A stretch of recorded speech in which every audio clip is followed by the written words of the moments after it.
ವಿಕಲಚೇತನರ ಸೌಲಭ್ಯ 5% ಯೋಜನೆಯಡಿಯಲ್ಲಿ ಸೌಲಭ್ಯವನ್ನು ಒದಗಿಸುವಂತೆ ವಿಕಲಚೇತನ ನಾಗರಾಜ್ ಅವರು ತಾಲೂಕಿನ ದಿದಿಗೆ ಗ್ರಾಮ ಪಂಚಾಯತಿ ವ್ಯಾಪ್ತಿಯ PDO ಅಭಿವೃದ್ಧಿ ಅಧಿಕಾರಿಗೆ ಮನವಿ ಸಲ್ಲಿಸಿ ಅರ್ಜಿ ಸಲ್ಲಿಸಿದರೂ ಕೂಡ ಯಾವುದೇ ಸೌಲಭ್ಯ ನೀಡದೆ PDO ಅಧಿಕಾರಿ ನಿರ್ಲಕ್ಷ್ಯ ವಹಿಸಿದ್ದಾರೆ ಎಂದು ದಿದಿಗೆ ಗ್ರಾಮ ಪಂಚಾಯತಿ ವ್ಯಾಪ್ತಿಯ ಉರ್ಲಕಟ್ಟೆ ನಾಗರಾಜ್ ವಿಕಲಚೇತನ ಆರೋಪಿಸಿದ್ದಾರೆ. ಜಗಳೂರು ತಾಲೂಕಿನ ದಿದಿಗೆ ಗ್ರಾಮ ಪಂಚಾಯತಿ PDO ರಾಘವೇಂದ್ರ ಅವರು ನಿರ್ಲಕ್ಷ್ಯ ವಹಿಸಿದ್ದಾರೆ.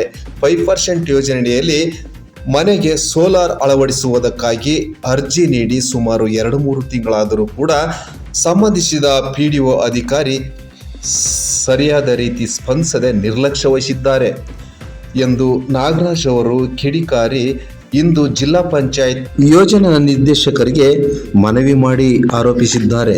ದಾವಣಗೆರೆ ಜಿಲ್ಲಾ ಪಂಚಾಯತ್ ಯೋಜನಾ ನಿರ್ದೇಶಕರು ಜಗಳೂರು ತಾಲೂಕ್ ಪಂಚಾಯತಿ ಕಚೇರಿಗೆ ಭೇಟಿ ನೀಡಿದ ಸಂದರ್ಭದಲ್ಲಿ ವಿಕಲಚೇತನ ನಾಗರಾಜ್ ಅವರು ದಿದಿಗೆ ಗ್ರಾಮ ಪಂಚಾಯತಿ PDO ಅಭಿವೃದ್ಧಿ ಅಧಿಕಾರಿ ವಿರುದ್ಧ ಆರೋಪಿಸಿ ಮನವಿ ಸಲ್ಲಿಸಿದರು.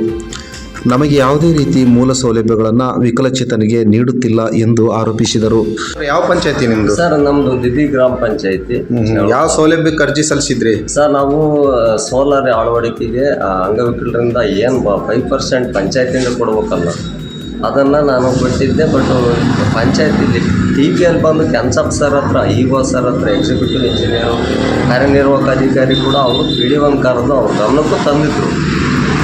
ನೀನು ಕೊಡಪ್ಪ ಅಂತ ಹೇಳಿದ್ರು. ಕೊಟ್ಟಿಗೆಲ್ಲ ಆಲ್ರೆಡಿ 2 ತಿಂಗಳಿದೆ. ಬಟ್ ನನಗೆ ಯಾವುದೂ ರೆಸ್ಪಾನ್ಸ್ ಮಾಡಿಲ್ಲ.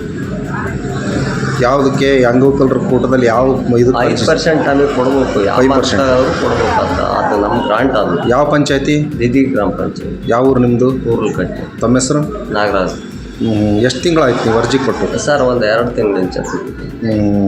ಏನೋ ಅಂಗವಿಕಲರ 5% ಯೋಜನೆ ಅಡಿಯಲ್ಲಿ ಸೋಲಾರ್ ಅಳವಡಿಕೆ. ಸೋಲಾರ್ ಎಲ್ಲಿಗೆ ಅಳವಡಿಸಿರುವಂಥದ್ದು? ಮನೆಯಲ್ಲಿ ಅಳವಡಿಸೋಕ್ಕೆ ಸೌಲಭ್ಯಕ್ಕಾಗಿ ನಾವು ಅರ್ಜಿ ಕೊಟ್ಟರು ಕೂಡ PDO ಯಾರಲ್ಲಿ? ರಾಘವೇಂದ್ರ ಅಂತ ಹೇಳಿ, ದಿದಿಗೆ ಪಂಚಾಯತಿ, ಜಗಳೂರು ತಾಲೂಕು ದಿದಿಗೆ ಪಂಚಾಯತಿ. ತಮ್ಮೂರು? ಉರ್ಲಕಟ್ಟೆ. ಕೇಳಿದ್ರೆ ಏನಂತಾರೆ ಅವರು? ಸರ್ ಅವರು ಫೋನ್ ಎತ್ತಲ್ಲ. ಆಲ್ರೆಡಿ ಇಲ್ಲಿ EO ಸರ್ ಕೂಡ ಹೇಳಿದ್ರು ಅವ್ರಿಗೆ ಆತಗೆ ಏನು ಕೊಡೋಕೆ ಅದು ಕೊಡಿಸ್ಕೊಡಪ್ಪ ಅಂತ. ಈಗ ನಾನು ಆಲ್ರೆಡಿ ನಿಮ್ಮ ಗಮನಕ್ಕೆ ಇರೋ ವಿಚಾರಕ್ಕೂ ನಾನು PD ಮೇಡಮ್ ಅವರು ಬಂದರು, ಜಿಲ್ಲಾ ಪಂಚಾಯತಿ. ಹೌದು, ಅವ್ರ ಗಮನಕ್ಕೂ ಹೇಳಿದ್ದೀನಿ. ಏನಂದ್ರೆ PD ಮೇಡಮ್ ಏನು? ಅವರು ಇಲ್ಲ ಅಲ್ಲಿ ಕೇಳಪ್ಪ ನಾನು ಹೇಳ್ತೀನಿ ಹೋಗಪ್ಪ ಅಂತ ಹೇಳಿದ್ರು. ಬಟ್ ಇನ್ನೊಂದು ಮಾತು